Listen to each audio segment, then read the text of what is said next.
사랑과 은혜가 풍성하신 아버지 하나님, 오늘 이 시간 하루의 일과를 잘 마치고 하나님의 말씀을 듣는 자리에 인도해 주셔서 너무나도 감사드립니다.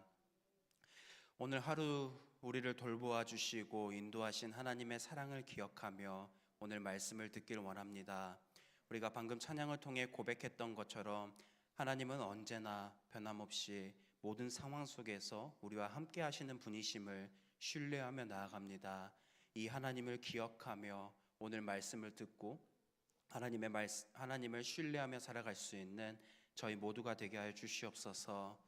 성령 하나님께서 저희에게 듣는 마음을 더해 주셔서 들은 말씀 기억나게 하시고 또 생각나게 하여 주셔서 우리가 그 말씀을 붙들고 삶 속에서 묵상하며 살아갈 수 있도록 늘 함께 하여 주시옵소서. 거룩하신 예수님의 이름으로 기도합니다. 아멘. 하나님의 말씀 출애굽기 5장 22절에서부터 6장 7절까지입니다. 하나님의 말씀 출애굽기 5장 22절에서부터 6장 7절까지입니다. 구약성경 88면에 있습니다.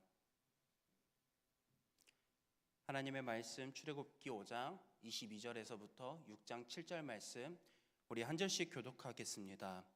모세가 여호와께 돌아와서 아뢰되 주여 어찌하여 이 백성이 학대를 당하게 하셨나이까? 어찌하여 나를 보내셨나이까? 내가 바로에게 들어가서 주의 이름으로 말한 후로부터 이 백성을 더 학대하며 주께서도 주의 백성을 구원하지 아니하시나이다. 여호와께서 모세에게 이르시되 이제 내가 바로에게 하는 일을 내가 보리라. 강한 손으로 말미암아 바로가 그들을 보내리라. 강한 손으로 말미암아 바로가 그들을 그의 땅에서 쫓아내리라. 모세에게 말씀하여 이르시되 나는 여호와이니라. 내가 아브라함과 이삭과 야곱에게 전능의 하나님으로 나타났으나 나의 이름을 여호와로는 그들에게 알리지 아니하였고 가나안 땅 곧 그들이 거류하는 땅을 그들에게 주기로 그들과 언약하였더니 이제 애굽 사람이 종으로 삼은 이스라엘 자손의 신음소리를 내가 듣고 나의 언약을 기억하노라. 그러므로 이스라엘 자손에게 말하기를 나는 여호와라. 내가 애굽 사람의 무거운 짐 밑에서 너희를 빼내며 그들의 노역에서 너희를 건지며 편팔과 여러 큰 심판들로서 너희를 속량하여 같이 읽겠습니다. 너희를 내 백성으로 삼고 나는 너희의 하나님이 되리니 나는 애굽 사람의 무거운 짐 밑에서 너희를 빼낸 너희의 하나님 여호와인 줄 너희가 알지라. 아멘. 우리가 신앙생활을 하다 보면은 이러한 생각이 들 때가 있습니다. 하나님 말씀에 순종했는데 왜 나의 상황은 힘들어질까? 이러한 생각 한 번씩은 해보셨습니까?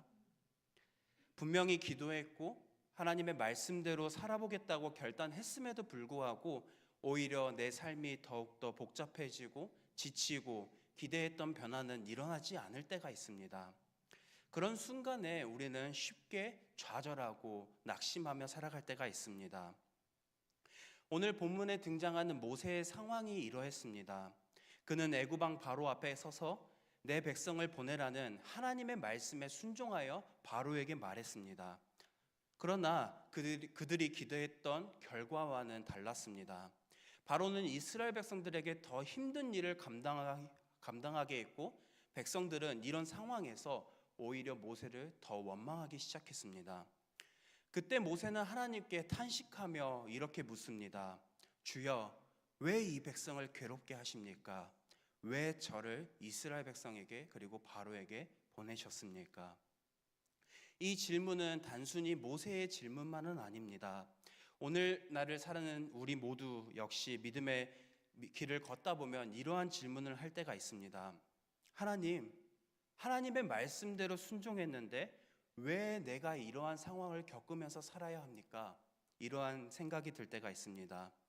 이러한 질문을 겪은 우리 마음속에서 오늘 본문을 통해 낙심한 모세에게 그리고 이러한 질문을 한 번씩은 해봤을 우리의 마음속에서 하나님께서 어떻게 응답하시는지를 한번 살펴보도록 하겠습니다.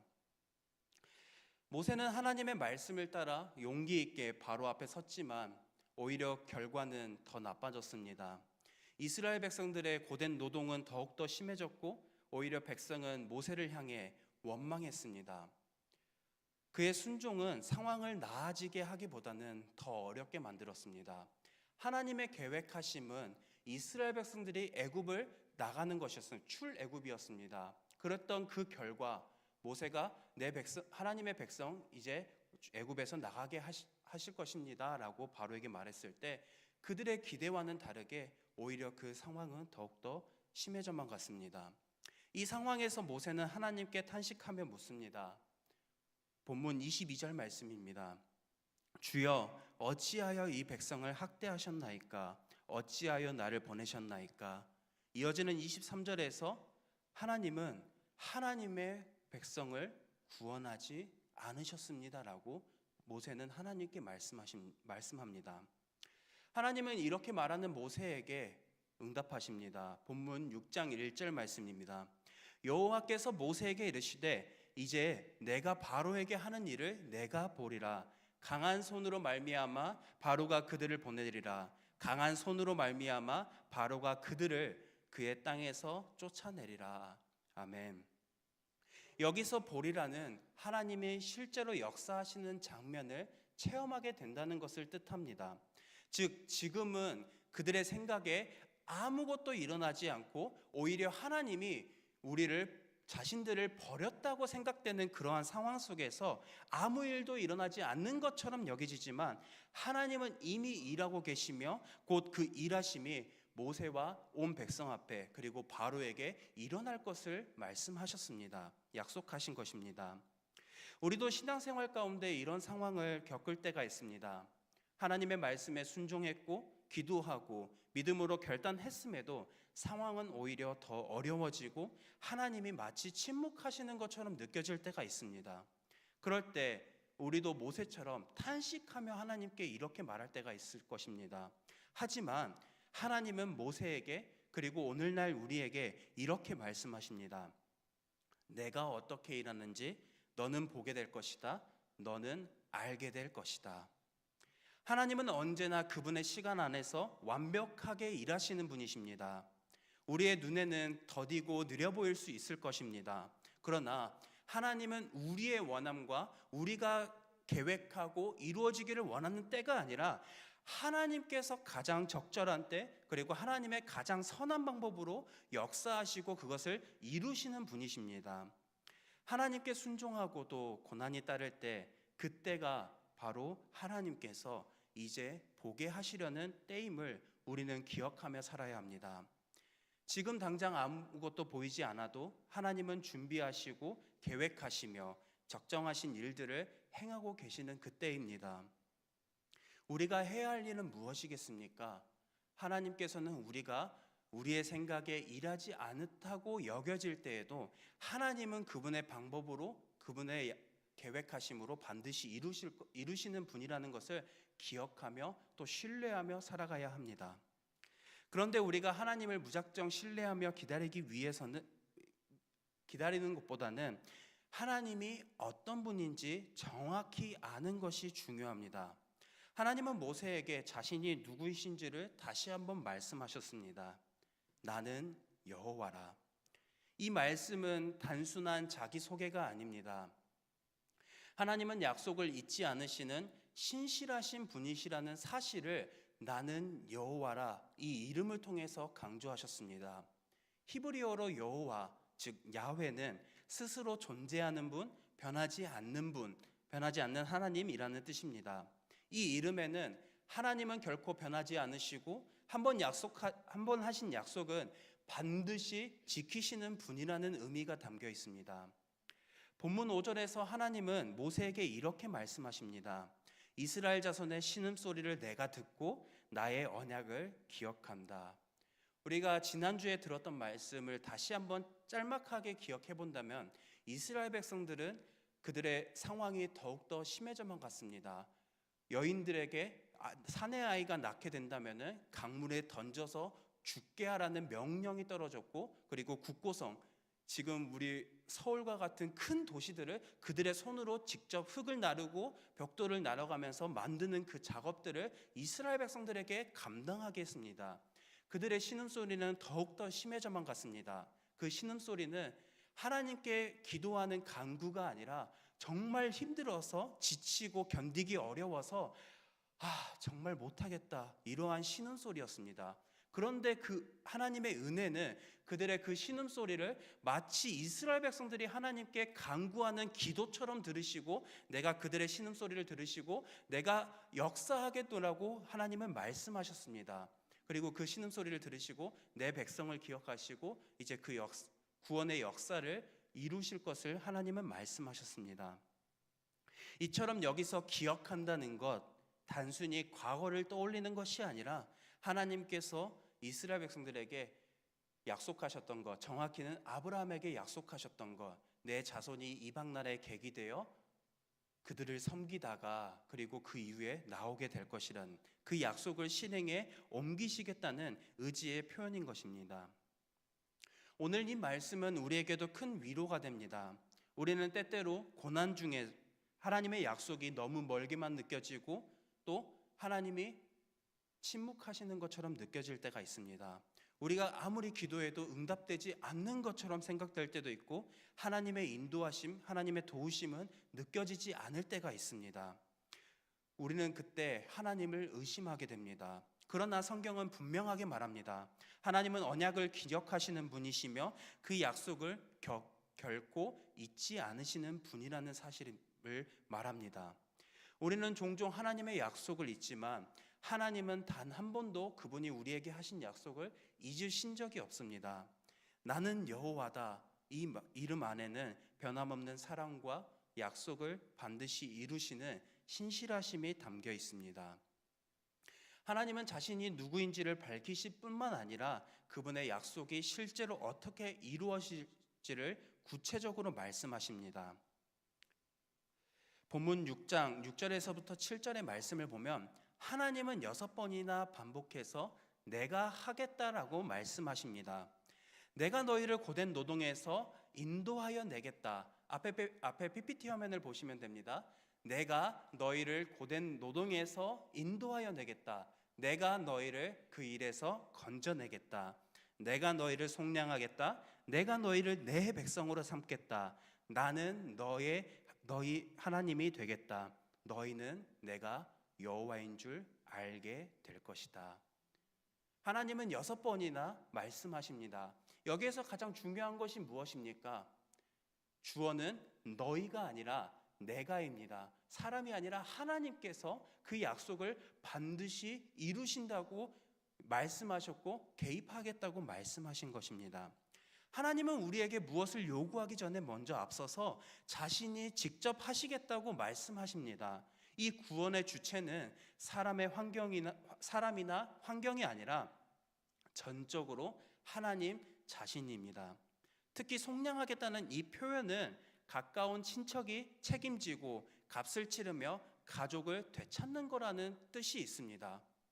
즉 하나님은 이스라엘 백성들이 단순히 애굽에서 나오는 것에서 그치는 것이 아니라 가족처럼 우리를 책임지시고 되찾으시는 구원자이심을 속량하겠다라는 그 표현에서 말씀하시는 것입니다. 하나님은 우리를 죄에서 그리고 우리가 겪고 있는 어려운 상황에서 해방시키는 데에서 멈추지 않으십니다.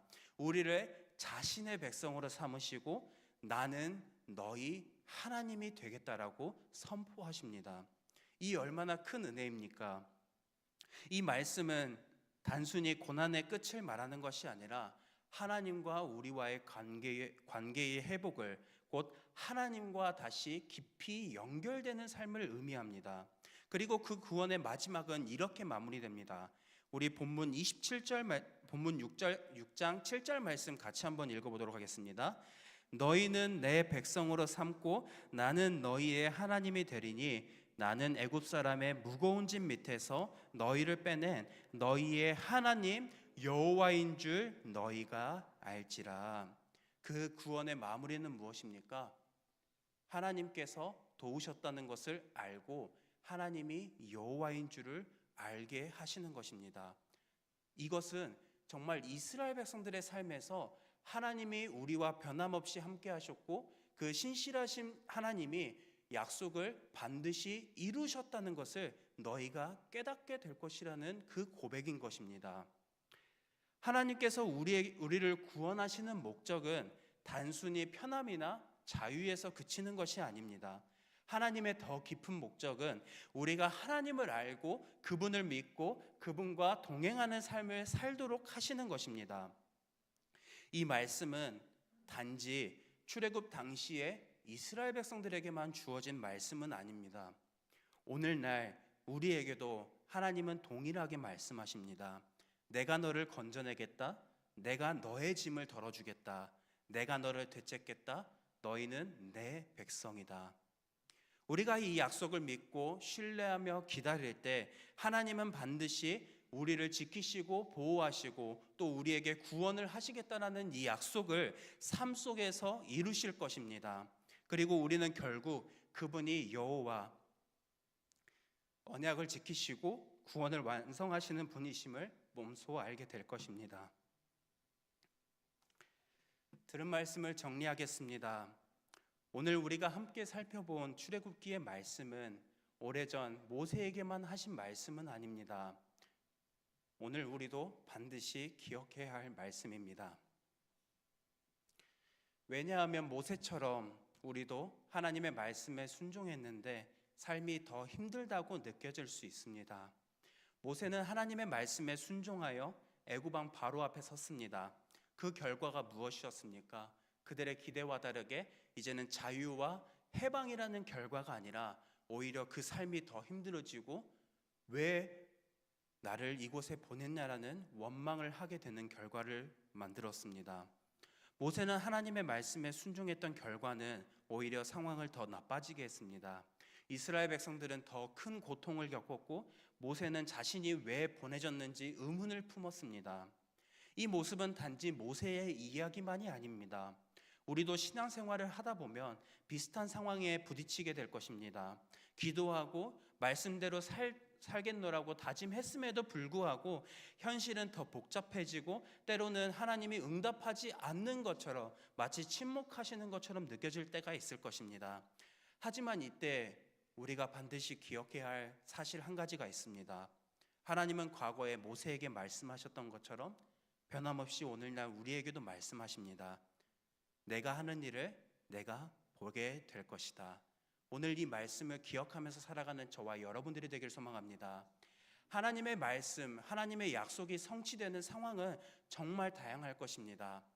우리가 내 주변의 가족들에게 복음을 전하는 그 상황에서 왜 내 가족이 하나님을 믿고 돌아오지 않는지 그 약속을 기다리기 버거울 때도 있을 것입니다. 이러한 상황에서도 하나님은 똑같이 말씀하십니다. 내가 하는 일을 내가 보게 될 것이다. 이 말씀은 하나님은 반드시 역사하신다는 것을 의미합니다. 지금 당장은 아무것도 보이지 않을지라도 하나님은 반드시 그리고 분명히 일하고 계시는 분이심을 신뢰하며 살아가는 저와 여러분들이 되길 소망합니다. 하나님은 약속을 잊지 않으시고 반드시 이루시는 신실하신 분이십니다. 오늘 이 말씀을 기억하며 순종했지만 어려움이 깊어졌다고 느껴질 때, 그리고 하나님이 우리의 기도에 또 우리가 말씀에 순종했는데 응답하지 않는다고 생각될 그때에도 하나님은 일하시는 분이시며 우리는 그것을 기다리며 신뢰하며 나아가야 한다는 사실을 기억하며 살아가기 원합니다. 늘 하나님의 약속을 신뢰하며 그분의 일하심을 기대하는 성도님들이 되시길 간절히 소망합니다. 우리 이 시간 들은 말씀을 기억하며 두 가지 기도 제목을 놓고 기도하며 나아가겠습니다. 상황이 힘들어도 일하시는 하나님을 신뢰하는 성도 되게 하소서. 하나님의 때를 묵묵히 기다리는 성도 되게 하소서.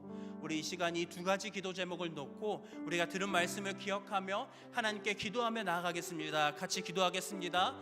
사랑과 은혜가 풍성하신 아버지 하나님, 오늘 이 시간 우리가 말씀을 통해 기억하는 것, 하나님은 변하지 않으신 분이시며 신실하신 하나님이라는 사실입니다. 하나님은 우리에게 약속하신 것 반드시 이루시는